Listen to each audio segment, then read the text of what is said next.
Bem, amigos, estamos de volta ao terceiro bloco do programa Direito e Cidadania. Eu escolhi essa pauta porque eu achei um assunto interessante e nunca foi abordado no programa. A fisioterapia pode ser definida como a arte e ciência dos cuidados físicos e da reabilitação. É isso mesmo, Ivan Sheida, fisioterapeuta, diretor da Faculdade de Fisioterapia da Unisanta. Bem-vindo ao nosso programa. Eu que agradeço o convite, Walter. É um prazer muito grande estar aqui com você. Na realidade, a fisioterapia é um processo de recuperação funcional. O fisioterapeuta ele participa no processo de prevenção das perdas funcionais, participa do processo de recuperação da perda funcional e participa também no processo de manutenção e administração das sequelas de mecanismos traumáticos que levaram à perda de função. Então, hoje, o profissional de fisioterapia é um profissional que está integrado em todas as áreas, tanto na área de prevenção, de tratamento e manutenção, no processo de manutenção das sequelas obtidas através de mecanismos traumáticos ou doenças que diminuíram ou fizeram com que o indivíduo perdesse algumas funções corporais. Perfeito. Eu acho que nos bastidores o Ivan deu um exemplo muito bem ilustrativo, né? Porque a gente fala processo de reabilitação, enfim, reintegração, e o Ivan não gosta desse termo, né, Ivan? Você corrigiu falando como professor universitário da denominação correta, né? Na realidade, o termo reabilitação, ele não é uma área de conhecimento. A reabilitação é um processo que ocorre no indivíduo. O fisioterapeuta não faz reabilitação em ninguém. O fisioterapeuta e outros profissionais de saúde, nós fazemos a recuperação das funções perdidas ou amenizamos aquele processo de disfunção. Se o indivíduo retorna à sua atividade normal, aí sim ele se reintegra à sociedade, se reintegra ao seu emprego ou à sua atividade profissional, esse indivíduo sim se reabilitou. Eu comentei com você sobre o Ronaldinho. Primeira lesão que o Ronaldo teve no tendão patelar, ele fez uma cirurgia com ortopedista, recebeu atendimento de vários profissionais, desde enfermeiros e fisioterapeuta que acompanhou todo o processo de recuperação das funções. Ele só se reabilitou porque ele voltou a jogar, a ser um goleador e participar de uma Olimpíada e ter sucesso naquele processo. Aí sim ele se reabilitou. Se ele tivesse só recuperado a função e não conseguisse desenvolver todas as suas habilidades futebolísticas ali durante o campeonato mundial, ele não teria se reabilitado. O Ivan falou da Copa do Mundo. Agora, Ivan, essa questão aí, quer dizer, você como fisioterapeuta, você olha muito a questão da reintegração da pessoa na sua atividade profissional, que às vezes ela pode voltar para a sociedade, mas não para aquela atividade, né? Sem dúvida. Ele pode ter um problema de ser amputado, ele pode ter uma vida, entre aspas, uma vida normal. Mas não para aquela atividade que ele fazia antes, digamos. Muitas vezes é necessário não só um amputado, mas indivíduos com vários tipos de lesão musculoesquelética ou nervosa, muitas vezes precisam de mudar de função. Ou mesmo lesões como, por exemplo, hérnia de disco, uma lesão muito comum em trabalhadores braçais. Esse indivíduo ele pode se reintegrar à sociedade, reintegrar ao mercado de trabalho, mas exercendo uma função que não sobrecarregue a sua estrutura articular, como a coluna, no caso, ou vários outros, secretárias que desenvolvem mecanismo de disfunção ortopédica, a gente chama de DORT, é distúrbio osteomuscular relacionado ao trabalho.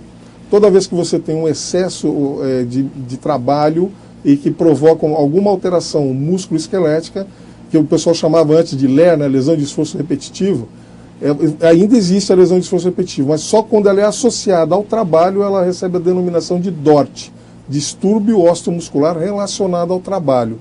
E aí esse indivíduo muitas vezes precisa mudar de função, porque a função em que ele exerce mantém o mecanismo traumático. Então, por isso, você pode se reintegrar, mas mudando a função e não a profissão necessariamente. Já que você citou a questão de hérnia de disco, é tão comum, hoje não adianta a fisioterapia ajuda, mas se a pessoa não tiver uma postura correta também no dia a dia, não adianta o fisioterapeuta, não vai fazer milagre. Na realidade, Walter, isso é um conjunto muito complexo de fatores. Né? Você tem ação emocional, gera um mecanismo de tensão muscular, que por sua vez gera uma diminuição do espaço articular, que por sua vez leva um pinçamento nervoso e o indivíduo desencadeia a dor na coluna.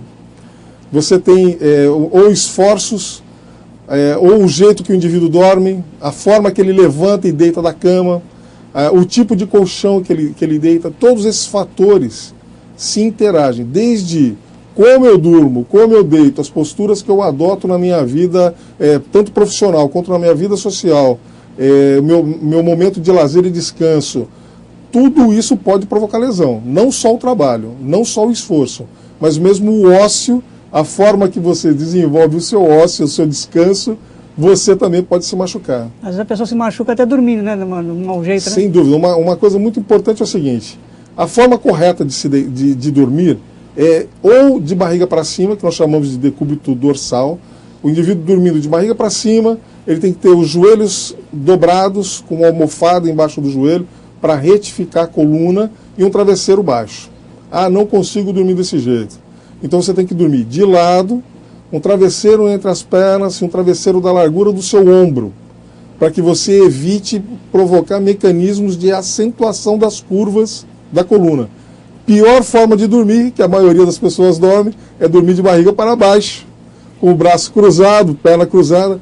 Porque quando eu durmo de barriga para baixo, eu acentuo a região lombar, a lordose, e gera mecanismo de desgaste dos discos, desgaste das vértebras e pinçamento nervoso. Então, por isso, a maior parte das hérnias de disco surgem nesse lugar. E a maioria das lesões é provocada 7, 8 horas dormindo na mesma posição. Perfeito. De vez em quando eu penso que minha cama é uma loja de colchões e travesseiros, que minha mulher põe um monte de travesseiro. Ivan, e quem pensa também que esse problema de coluna é só para o adulto, é uma inverdade, que o jovem vejo com esse peso de carregar mochila, né? Quer dizer, até o adolescente pode ter problema. Bom, eu sei que o programa vai ficando curto, mas não posso deixar de falar com você essa questão, já que você citou, tinha bastante coisa para citar com o Ivan, mas uma coisa que a gente ainda tem muitas dúvidas. Parte da acupuntura faz parte da fisioterapia, né? Sim, a fisioterapia, o Conselho Federal de Fisioterapia, foi o primeiro no Brasil a reconhecer a acupuntura como especialidade, em 1985. A medicina só reconheceu a acupuntura como área da medicina em 1996. 11 anos depois. Você é um fã da acupuntura, né? Eu sou acupunturista. Eu sou, inclusive, da primeira turma formada de especialistas, fisioterapeutas especialistas em acupuntura pela Associação Brasileira de Fisioterapia. Eu concluí meu curso em 1987, 2 anos depois da autorização da especialidade para profissionais. Às vezes a fisioterapia de outras formas de tratamento, são várias, né? Sem dúvida, uma infinidade. Então você tem que saber para o que você indica a acupuntura. E quais os tipos mais comuns que você indica lá na clínica? Lá? Olha, principalmente para dor. Eu particularmente trabalho muito com tratamento de dor musculoesquelética. Tá. Dor de coluna, né, dor de artrose, dores degenerativas de articulações, mas dor em forma geral, dor muscular. Esse é uma das maiores indicações que a gente trabalha, porque a minha especialidade é ortopedia e trauma, né, dentro da fisioterapia. A fisioterapia é uma área de saúde que nos últimos anos se especializou em várias áreas, tem várias especialidades, foi uma das profissões que mais evoluiu em tecnologia, em técnicas, em aprimoramento para atendimento do ser humano e que vem se desenvolvendo cada vez mais em várias especialidades. Eu, desde o começo, me agradava a parte ortopédica e me especializei em acupuntura para tratar dores musculoesqueléticas. Então, na clínica da universidade a gente atende isso. Perfeito. E sem contar quem tem aquela estigma, aquele medo que as agulhas dói mais a dor do que o tratamento. A agulha não dói. Assim, não dói. E outra, você tem, por exemplo, na auriculoterapia, por exemplo, você não trata muitas vezes com agulha. Pessoas que têm medo de agulha, você trata com semente, com esfera metálica, mesmo com esfera de cristal, para que as pessoas não tenham tanto essa aversão à agulha, mas os resultados são muito positivos. Ivan, deixando para suas conclusões finais e enaltecendo o trabalho que ele realiza lá na Unisanta, na questão de tratamento, são mais de 200 atendimentos diários, né? São mais de 200. Hoje a gente atende em média 280 pacientes dia na Unisanta, mas a fisioterapia da Unisanta, além da clínica universitária, nós atendemos a Santa Casa de Santos, a Beneficência Portuguesa de Santos, o Hospital Guilherme Álvaro, o Centro São Camilo em São Vicente, o Serviço de Neurologia Adulto da Prefeitura de Santos e a Casa da Esperança de Santos também. Então, hoje, na realidade, a Unisanta atende em média de 50 a 60 mil atendimentos. Nós fazemos de 50 a 60 mil atendimentos anuais em todos esses serviços. São 17 áreas de atendimento.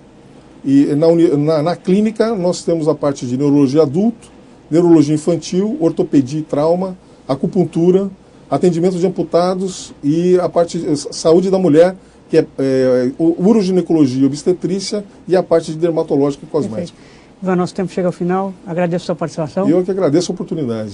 Ivan, meu irmão, amigo, né? Fazia tempo que eu já queria fazer. Fazia tempo que a gente não se encontrava, não conversava. Para mim é uma grande satisfação estar aqui, poder falar para os teus telespectadores, falar com você.